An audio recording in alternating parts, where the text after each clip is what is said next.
Okay, this terrible sound. Battle of Chickamauga, September 18th, 20th, 1863.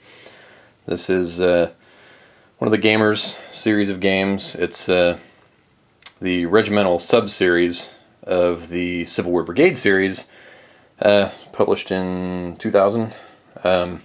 So, about 15 years old. I'm not actually doing this as the regimental sub-series. I am going to be playing this with the Line of Battle 2.0, which is what came out with right there, Last Chance for Victory on Gettysburg, and None But Heroes on Antietam was the first in the Line of Battle, which was the redesigned, Dean Essex redesigned regimental sub-series for the CWB. The None But Heroes was the 1.0 version of Line of Battle. Last Chance for Victory, he made even more changes to the system. And that's where we get Line of Battle Series 2.0. There's actually posted on the Line of Battle Consim World site are some rules for converting your RSS, your regimental sub-series games, to Line of Battle. And it has some general stuff here on things you want to do and making the conversion over. Things with leaders that may have single ratings, you use as look at them as double ratings. For line of sight, use the original RSS rules. You use the eyeball method in Line of Battle, which is what I do about 90% of the time. Or you use the original RSS line of sight rules, just because the maps used here for the old regimental sub-series games are different than what Dean has put together for the Line of Battle series maps. Line of Battle series maps are much more natural maps. These, a lot of the elevation changes and things like that are kind of done on a hex by hex basis. You can see there's some where elevation lines will cut across a hex or whatever, what have you. But these are not quite as iffy between hexes. The Line of Battle games get really, you can have 3-4 different kinds of terrain and elevation features and things per hex. These are a little more conformed to the hex grid. Whereas with the Line of Battle, I think Dean Essex wanted to just make a map and then throw a hex grid over it and let the chips fall where they may. So there's also some game-specific changes. As you can see here on this list, there's all kinds of changes for this hallowed ground. Surprisingly, not too many changes on the list for Chickamauga here. Just some things about breastworks, and then some differences in your artillery reserves where it breaks it down by corps, because I think your ammunition's handled differently, whereas in the old, you can see here in the old games, you were just tracking your artillery ammunition record total there, whereas with Line of Battle it's breaking it down by corps. So that may have a difference there. You use the terrain features for the game that you're playing, so there's no converting terrain issues to Line of Battle specific stuff. You just use what the game you're playing comes with. Turn, track, record, reinforcements, all that kind of stuff is the same. So it seems to fit together fairly seamlessly. And I haven't actually started playing yet, so I guess we'll see once I get into the actual fighting. We'll see what happens there. It doesn't appear that there should be many issues converting the fighting. I mean, all of your data on the unit counters and things is largely the same. So, you've still got weapon types and overall strength. There's no straggler recovery or anything like that. These games used to have that. You can see here they have the lost charts where you're marking out stragglers and everything. I won't actually be using these. They just were sitting out when I pulled all the stuff, all the manuals and stuff out of the box.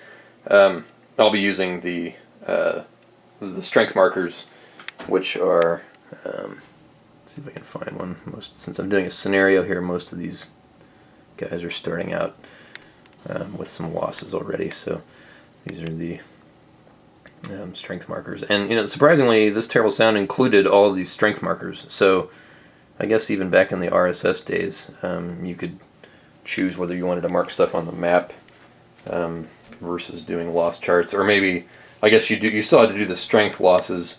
It was stragglers that you would be using the loss charts for.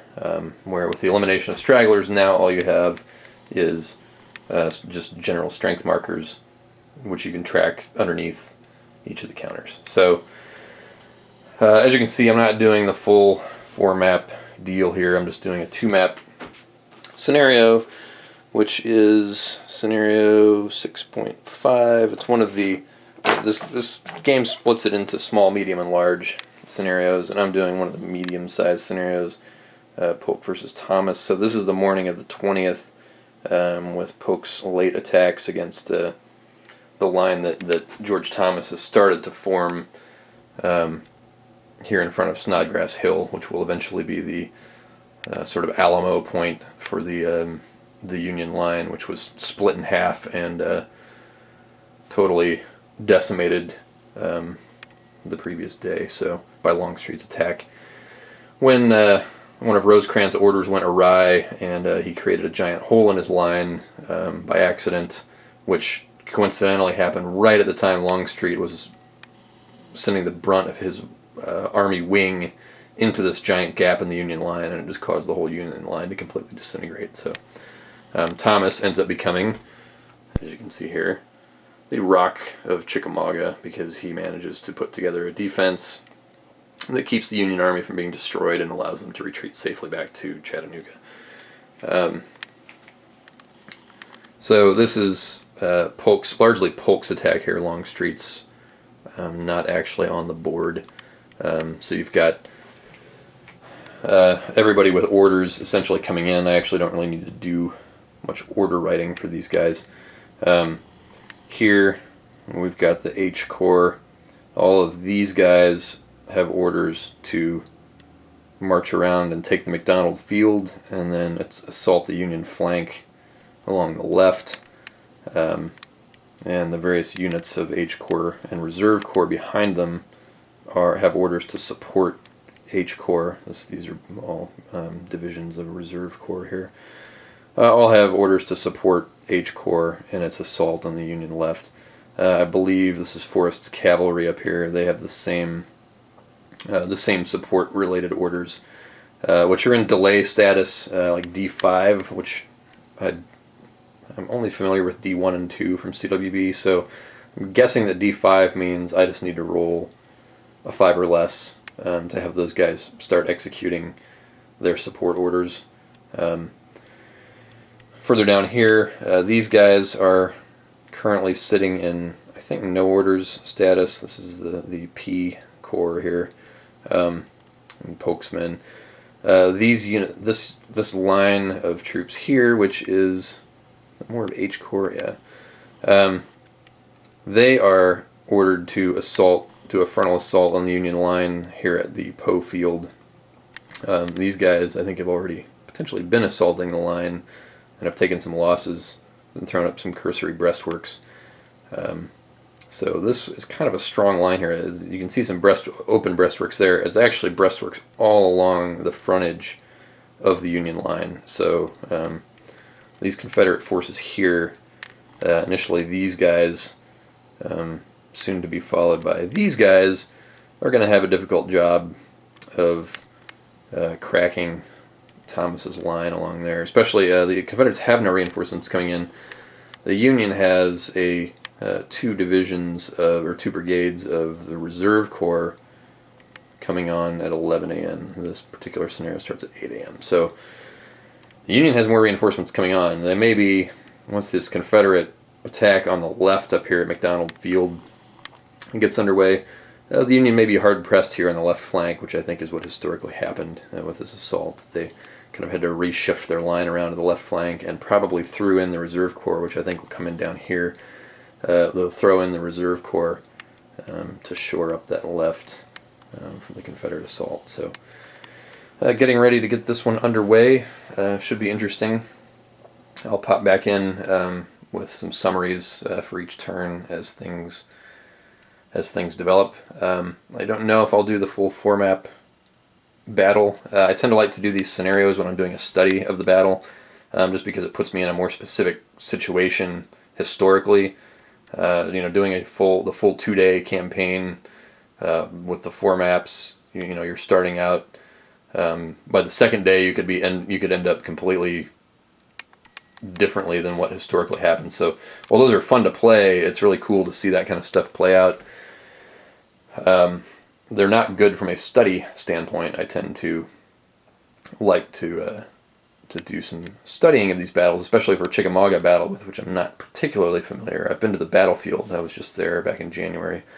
But am not super familiar with all the elements of the battle that develop over the 2 days. And it was a very fragmented battle, fought, a series of engagements, of smaller engagements, sort of strung out over 2 days into a larger battle. And I'm not familiar with all of those little different elements. And so this will be interesting to see here how this turns out, this is kind of the beginning of Longstreet's, or of Thomas's final defense around Snodgrass Hill as the Union Army evacuates. So we'll see how this scenario plays out. It's 21 turns, I think, which is still pretty decent. It's not the monster of a giant 2-day campaign, but there'll be a lot of casualties, a lot of combat involved over 21 turns. So we will see how it turns out.